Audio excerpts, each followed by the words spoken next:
इस वक्त इस्लामाबाद कत्लेआम, इस्लामाबाद मैसेकर ये ट्रेंड कर रहे हैं, ये ट्रेंडिंग पर है। हैशटैग गोली क्यों चलाई। लेकिन इस वक्त की जो सबसे बड़ी खबर है, कुछ तफसीलात तो आई है सारे इस्लामाबाद के हवाले से भी, लेकिन जो सबसे बड़ी खबर इस वक्त है कि इमरान खान इस वक्त अडियाला जेल में मौजूद है या उनको वहां से कहीं शिफ्ट कर दिया गया है। इमरान खान से मुलाकात के लिए उनके वकील फैसल चौधरी पहुंचते हैं तो अडियाला जेल की इंतजामिया की जानिब से कहा जाता है कि इमरान खान हमारी तहवील में नहीं है, वो जिस्मानी रिमांड पर पिंडी के थाना न्यू टाउन की पुलिस की तहवील में है। मुलाकात के ख्वाहिशमंद अफराद पिंडी पुलिस से राब्ता करें। इसके साथ साथ फैसल चौधरी ने इमरान खान की खैरियत के हवाले से शदीद तशवीश का इजहार कर दिया है और फौरी मुलाकात के लिए सुपरिटेंडेंट अडियाला जेल को दरखास्त भी दे दी है। यानी ये मामला शुरू होता है एक 24 नवंबर का धरना, 24 नवंबर का एहतजाज, उसके बाद जिस तरीके से इस्लामाबाद में लोगों का कत्लेआम किया गया और फिर अब इमरान खान के वेयर अबाउट्स के हवाले से कुछ समझ नहीं आ रही। यानी उनके वकील उनसे मुलाकात के लिए जाते हैं तो पता ये चलता है कि इमरान खान अडियाला जेल में मौजूद नहीं है। इंतजामिया कहती है कि उनको शिफ्ट कर दिया गया है, जिस्मानी रिमांड के ऊपर न्यू थाना टाउन पुलिस के पास है वो। यानी ये किस किस्म का मामला इस वक्त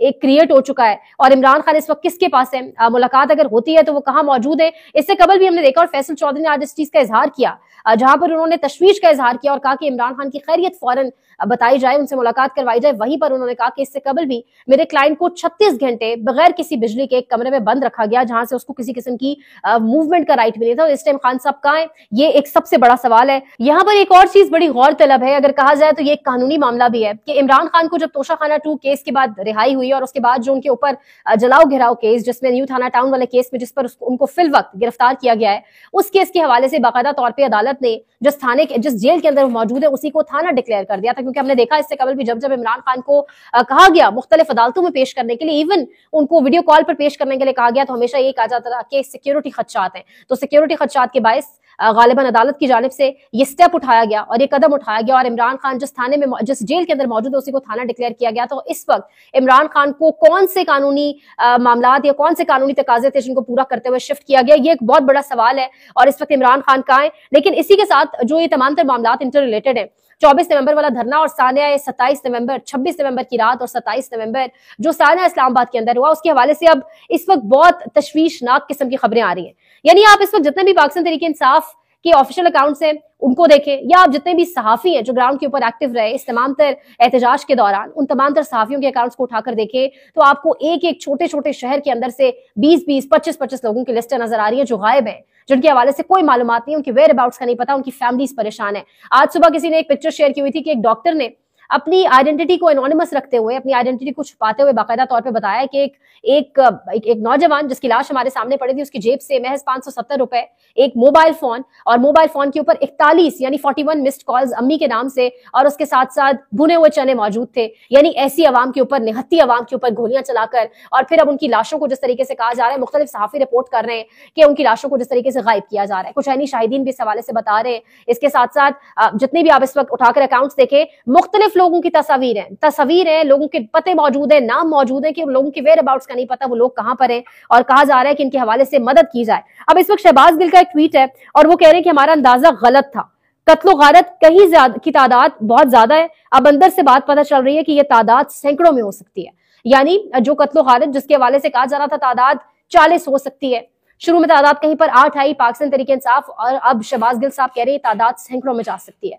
यानी वो कहते हैं ना कि एक उम्मीद थी, एक वहम था जिसको रोन दिया गया, एक बस्ती थी जिसको उजाड़ दिया गया, अपनों की जानिब से ये जुल्म किया गया, निहत्ते पाकिस्तानियों शहरियों के ऊपर गोलियां चलाई गई। और इस वक्त मेरे सामने बहुत सारी चीजें मौजूद हैं, अगर यहीं पर मैं आपके सामने एक और चीज रखूं तो उबैद भट्टी का एक ट्वीट है, साथ आपकी स्क्रीन पर शेयर होगा। वो कह रहे हैं तहरीक इंसाफ से मुंसलिक 11,000 अफराद को गिरफ्तार कर लिया गया, आरपीओ रावलपिंडी का एतराफ।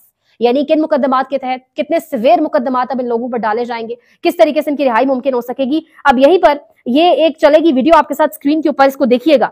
इमरान खान के वफादार जानसार पर गोली क्यों चलाई, इमरान खान को मेरा पैगाम पहुंचाना कि मैंने खून दिया है और आइंदा भी देता रहूंगा, 4 बर्स्ट मारे उन्होंने मुझे। ये सुनिएगा ये क्या कह रहे हैं। हमने इस मुल्क के लिए खून दिया है, मजीद देते रहेंगे, आपके साथ वफा निभाएंगे। 4 भ्रष्ट हमसे गिराए, 4 भ्रष्ट लगे आपको, 4 गोलियां लगे। इसके साथ एक और इस वक्त डेड बॉडी है जिसके हवाले से बहुत तशवीशनाक इत्तलात आ रही है, बहुत तशवीशनाक इत्तलात आ रही हैं।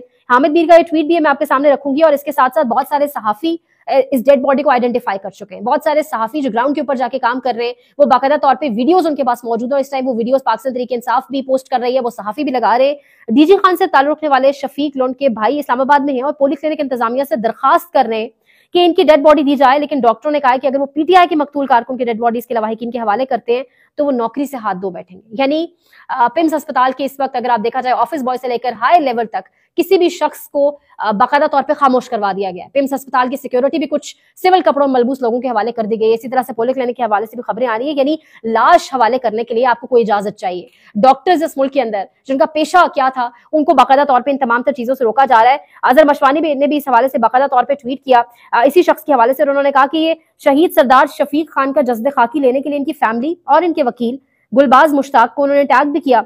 मुसलसल पिम्स के चक्कर काट रहे हैं। अस्पताल इंतजामिया ने पहले शनाख्त करवाई और जब फैमिली पहुंची तो बिल्कुल इनकारी हो गए कि हमारे पास बॉडी है ही नहीं। सरदार शफीक खान का ताल्लुक शादन लोन डेरा गाजी खान से, यानी पहले बाकायदा तौर पे एडमिट किया गया, लेकिन जब फैमिली पहुंचती है तो ये लाशें कहाँ लगाई, ये कहाँ ठिकाने लगाई जा रही है, ये इस वक्त डेड बॉडीज कहाँ है, ये शोधा की डेड बॉडीज कहाँ है, ये एक बहुत बड़ा सवाल है। इसी के साथ अगर मामला लिंक किया जाए तो इस वक्त इस्लामाबाद के अंदर, इस वक्त पाकिस्तान के अंदर जो सहाफी, जो सोशल मीडिया एक्टिविस्ट इन शहीदों की बात कर रहा है, इन लाशों की वेयर अबाउट्स की बात कर रहा है, मैयत फुरसा के हवाले करने की बात कर रहा है, उसको गायब किया जा रहा है। कल रात मतीउल्लाह जान को साकिब बशीर की हमरा पिम्स अस्पताल के सामने से उठा लिया गया। अब जो मतीउल्लाह जान के हवाले से एफआईआर सामने आई वो इंतहाई मुज़ेगा खेज है और कहा यह जा रहा है कि मतीउल्लाह जान नशे की हालत में धोते गाड़ी से टक्कर मारी उन्होंने एक बैरियर को और पुलिस के ऊपर पुलिस की राइफल छीन के हमला करने की कोशिश की। यानी इनको हर शख्स अपने अलावा नशे में लगता है, जिसको ये उठाते हैं वो लगता है इनको नशे में है। साकिब बशीर से जब बात हुई, साकिब बशीर साहब से जब एक और सहाफी की बात हुई, साकिब बशीर साहब ये बता रहे हैं कि मुझे वहां से छोड़ दिया गया, कुछ चंद घंटे बिठाया गया, मुंह पर मेरे कपड़ा था, उसके बाद मुझे छोड़ दिया गया और ये कहा गया कि अगली बार, यानी बेसिकली पैगाम दिया गया अगली बार के लिए आप ध्यान करें। यानी मतीउल्लाह जान किसके ऊपर काम कर रहे थे, मतीउल्लाह जान कौन सा डाटा कलेक्ट कर रहे थे, कौन सी इतनी तशवीशनाक चीज थी जो इतनी पेनफुल गुजरी कि उनको बाकायदा तौर पर उठा लिया गया। इससे कबल उन्होंने रेंजर्स के भाई का इंटरव्यू किया, उसके बाद उन्होंने कल बताया कि किस तरीके से शहबाज शरीफ के इस फस्तायत से भरपूर हुकूमत के, इस हैंडल्स की हुकूमत का बाकायदा तौर पे जो एक वजीर सेहत है वो बाकायदा तौर पे कुंडी लगा के पिम्स के डायरेक्टर के साथ लॉक करके कमरे को कुछ बात चल रही है, कुछ चीजें तय की जा रही है और उसके बाद कुछ तशवीशनाक खबरें ऐसी भी आती है कि गालिबन पिम्स अस्पताल की छत के ऊपर कोई बहुत घिनौना काम हो रहा है। यानी इस पूरी सिनेरियो के ऊपर मेरे जहन में एक ही चीज आती है कि शायद वास्ता इस मर्तबा काफिरों से पड़ चुका है, जो वास्ता है वो आपको यजीदियों से पड़ चुका है। दुश्मन भी जो है वो काफिर अगर हो जाए तो बड़ा मामला जो है बहुत मुश्किल हो जाता है। लाशें हवाले नहीं की जा रही।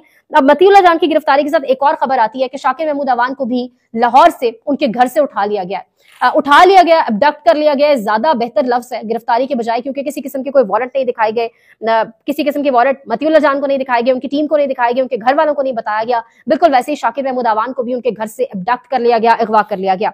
अब इस वक्त एक और बड़ा प्रोपेगेंडा है जो चल रहा है पाकिस्तान तहरीक इंसाफ के हवाले से।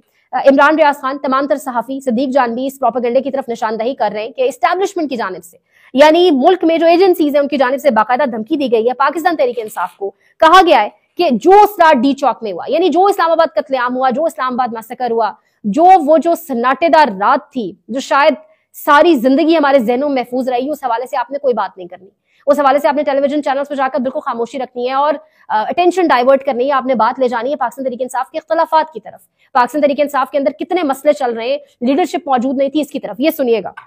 और एस्टेब्लिशमेंट की जानिब से खुलकर ये कहा गया है कि इन लाशों पर और उस रात जो भी डी चौक में हुआ इसके ऊपर किसी किस्म की बात नहीं करनी, इसके ऊपर मट्टी डालनी है। और उसके लिए जो तरीकाकार बनाया गया है वो ये है कि टॉक शोज के अंदर सिर्फ पाकिस्तान तहरीक इंसाफ के जो इख्तलाफात है, जो जाती उनके इख्तलाफात बन रहे हैं उन पे और कुछ पॉलिटिकल इश्यूज पे बात की जाएगी। टॉक शोज के अंदर उस रात क्या हुआ उस पर बात नहीं की जाएगी। पाकिस्तान तहरीक इंसाफ के अंदर तो जो मामलात इस वक्त चल रहे हैं, जो भी उनके क्लैशेस है वो अपनी जगह पर मौजूद है, लेकिन सीनियर सहाफियों की जानिब से ये रिपोर्ट करना कि बाकायदा तौर पे एस्टैब्लिशमेंट की जानिब से धमकियां दी जा रही हैं और पाकिस्तान तहरीक इंसाफ को ये कहा जा रहा है कि मीडिया के ऊपर जाके आपने सिर्फ अपने बीच जो लड़ाइयां चल रही है उनको रिपोर्ट करना, ये बहुत तशवीशनाक है। अगर इसी के साथ एहतमाम किया जाए तो यहाँ पर एक और अहम खबर यह आ रही है कि पाकिस्तान तहरीक इंसाफ के अंदर एक बहुत बड़ी तब्दीली, यानी 2 आला तरीन ओहदों की ऊपर बाकायदा तौर पर एक बहुत बड़ी तब्दीली का इम्कान है। बैरिस्टर गौहर और सलमान अकरम राजा को उनके ओहदों से हटाया जा सकता है। सवाल यह है कि उनकी कारकर्दगी सिफर है, लेकिन इस मौका के ऊपर उनको कौन अपने ओहदों से हटा रहा है? इमरान खान से किसी का राब्ता नहीं है। अडियाला जेल की इंतजामिया बता रही है कि वो यहाँ पे मौजूद नहीं है। फैसल चौधरी की उनसे मुलाकात नहीं हो सकी। बुशरा बीबी मंजर आम पर नहीं आई। तो इन दोनों को हटाने कौन जा रहा है? कुछ अहम तरीन